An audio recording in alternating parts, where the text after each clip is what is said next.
अस्सलाम वालेकुम ਵੀਵਰਸ ਨਵੀਂ ਵੀਡੀਓ ਤੇ ਨਵੀਂ ਰੈਸਿਪੀ ਦੇ ਨਾਲ ਤੁਹਾਡੀ ਖਿਦਮਤ ਵਿੱਚ ਹਾਜ਼ਰ ਹਾਂ। ਮੇਰੀ ਅੱਜ ਦੀ ਵੀਡੀਓ ਬੜੀ ਵਧੀਆ ਹੈ, ਇਸ ਲਈ ਮੇਰੀ ਵੀਡੀਓ ਨੂੰ ਆਖਰ ਤੱਕ ਵੇਖਿਓ ਤਾਂ ਕਿ ਤੁਹਾਨੂੰ ਪੂਰੀ ਰੈਸਿਪੀ ਦਾ ਪਤਾ ਚੱਲ ਸਕੇ। ਜਿਸ ਵੇਲੇ ਤੁਸੀਂ ਮੇਰੀ ਵੀਡੀਓ ਨੂੰ ਵੇਖ ਲਿਓ ਤੇ ਮੇਰੀ ਵੀਡੀਓ ਨੂੰ ਲਾਈਕ ਕਰਿਓ, ਸ਼ੇਅਰ ਕਰਿਓ, ਕਮੈਂਟ ਕਰਿਓ ਤੇ ਨਾਲੇ ਮੇਰੇ ਚੈਨਲ ਨੂੰ ਸਬਸਕ੍ਰਾਈਬ ਕਰਿਓ। ਆਖਰ ਵਿੱਚ ਘੰਟੀ ਵਾਲਾ ਬਟਨ ਜ਼ਰੂਰ ਦਬਾ ਦੇਣਾ। ਤੇ ਅੱਜ ਦੀ ਰੈਸਿਪੀ ਵਿੱਚ ਅਸੀਂ ਬਣਾਉਣ ਲੱਗੇ ਹਾਂ ਕਰੇਲੇ ਗੋਸ਼ਤ। ਤੇ ਕਰੇਲੇ ਗੋਸ਼ਤ ਬਣਾਉਣ ਵਾਸਤੇ ਸਭ ਤੋਂ ਪਹਿਲਾਂ ਅਸੀਂ ਲਿਆ 2 ਕਿਲੋ ਕਰੇਲੇ ਤੇ ਕਰੇਲਿਆਂ ਨੂੰ ਉੱਪਰੋਂ ਹਲਕਾ ਹਲਕਾ ਛੁਰੀ ਦੇ ਨਾਲ ਛਿੱਲ ਲਿਆ।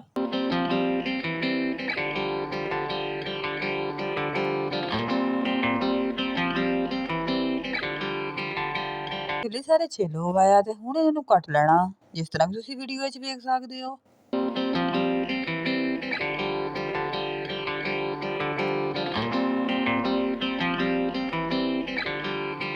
ਕਰੇਲੇ ਸਾਰੇ ਕੱਟ ਹੋ ਗਏ ਤੇ 2-4 ਚਮਚ ਨਮਕ ਦੇ ਕਰੇਲਿਆਂ ਦੇ ਉੱਤੇ ਪਾ ਕੇ ਤਾਂ ਅੱਛੀ ਤਰੀਕੇ ਦੇ ਨਾਲ ਹੱਥਾਂ ਨਾਲ ਮਸਲ ਲੈਣਾ ਤਾਂ ਕਿ ਇਹਦੇ ਵਿੱਚੋਂ ਕੜਵਾ ਪਾਣੀ ਨਿਕਲ ਜਾਵੇ। ਤੇ ਫਿਰ ਇਸ ਤੋਂ ਬਾਅਦ ਕਰੇਲਿਆਂ ਨੂੰ ਨਮਕ ਲਗਾ 10 ਮਿੰਟ ਵਾਸਤੇ ਛੋੜ ਦੇਣਾ ਵਾ। 10 ਮਿੰਟ ਤੋਂ ਜ਼ਿਆਦਾ ਦੇਰ ਕਰੇਲਿਆਂ ਨੂੰ ਨਮਕ ਲਗਾ ਨਹੀਂ ਛੋੜਨਾ ਹੈਗਾ, ਕਿਉਂਕਿ ਕਰੇਲਿਆਂ ਨੂੰ ਨਮਕ ਜ਼ਿਆਦਾ ਦੇਰ ਲੱਗਾ ਰਹੇਗਾ ਤਾਂ ਨਮਕ ਤੇਜ਼ ਹੋ ਜਾਏਗਾ। ਕਰੇਲਿਆਂ ਨੂੰ ਨਮਕ ਲੱਗਿਆ ਹੋਇਆ 10 ਮਿੰਟ ਹੋ ਗਏ ਆ ਤੇ ਹੁਣ ਮੈਂ ਅੱਛੇ ਤਰੀਕੇ ਦੇ ਨਾਲ ਕਰੇਲੇ ਨਿਚੋੜ ਲੈਣਾ। ਇਹਦੇ ਉੱਤੇ ਪਾਣੀ ਬਿਲਕੁਲ ਵੀ ਨਹੀਂ ਪਾਇਆ, ਕਰੇਲਿਆਂ ਦਾ ਆਪਣਾ ਹੀ ਪਾਣੀ ਆ। ਕਰੇਲਿਆਂ ਨੂੰ ਅੱਛੇ ਤਰੀਕੇ ਦੇ ਨਾਲ ਨਿਚੋੜਨੇ ਤੋਂ ਬਾਅਦ ਮੈਂ ਖੁੱਲੇ ਬਰਤਨ ਵਿੱਚ ਕਰੇਲੇ ਪਾਏ ਤੇ ਹੁਣ ਅੱਛੇ ਤਰੀਕੇ ਦੇ ਨਾਲ ਮੈਂ ਧੋ ਲੈਣਾ।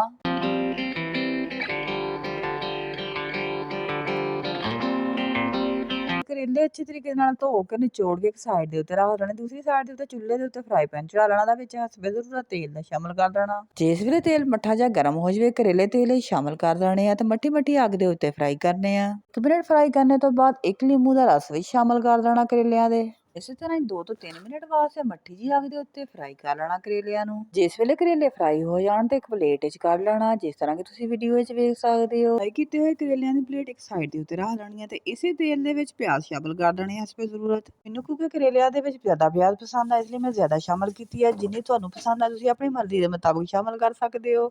2-4 ਚਮਚ ਅਦਰਕ ਲਹਿਸਨ ਦਾ ਪੇਸਟ, 2 ਕੱਟੇ ਹੋਏ ਟਮਾਟਰ ਵੀ ਸ਼ਾਮਲ ਕਰ ਦੇਣੇ ਆ।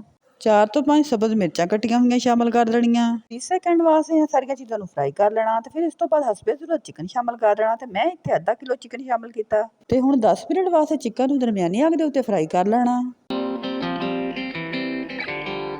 10 ਮਿੰਟ ਤੋਂ ਬਾਅਦ 3-4 ਚਮਚ ਲਾਲ ਮਿਰਚ ਦੇ ਸ਼ਾਮਲ ਕਰ ਦੇਣੇ, 1-4 ਚਮਚ ਹਲਦੀ ਦਾ ਵੀ ਸ਼ਾਮਲ ਕਰ ਦੇਣਾ, 2-4 ਚਮਚ ਨਮਕ ਦੇ ਸ਼ਾਮਲ ਕਰ ਦੇਣੇ। ਇਸ ਤੋਂ ਬਾਅਦ ਦਰਮਿਆਨੀ ਅੱਗ ਦੇ ਉੱਤੇ 10 ਮਿੰਟ ਵਾਸਤੇ ਪਕਾ ਲੈਣਾ।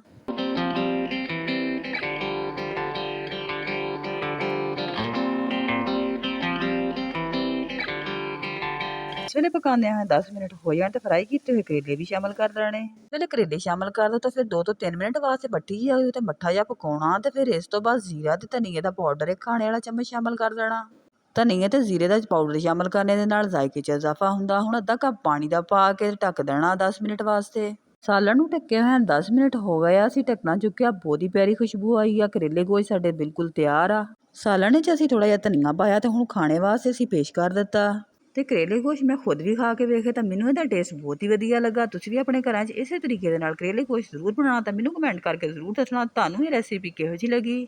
ਤੇ ਮੈਨੂੰ ਦੁਆਵਾਂ 'ਚ ਯਾਦ ਰੱਖਣਾ। ਇਸੇ ਨਾਲ ਹੀ ਅੱਜ ਦੀ ਵੀਡੀਓ ਦਾ ਕਰਦੇ ਐਂਡ ਇਨਸ਼ਾਅੱਲਾ ਨਵੀਂ ਵੀਡੀਓ ਤੇ ਨਵੀਂ ਰੈਸਿਪੀ ਦੇ ਨਾਲ ਫਿਰ ਹੋਵਾਂਗੇ ਹਾਜ਼ਰ। ਉਸ ਵਕਤ ਤੱਕ ਇਜਾਜ਼ਤ, ਰੱਬ ਰਾਖਾ।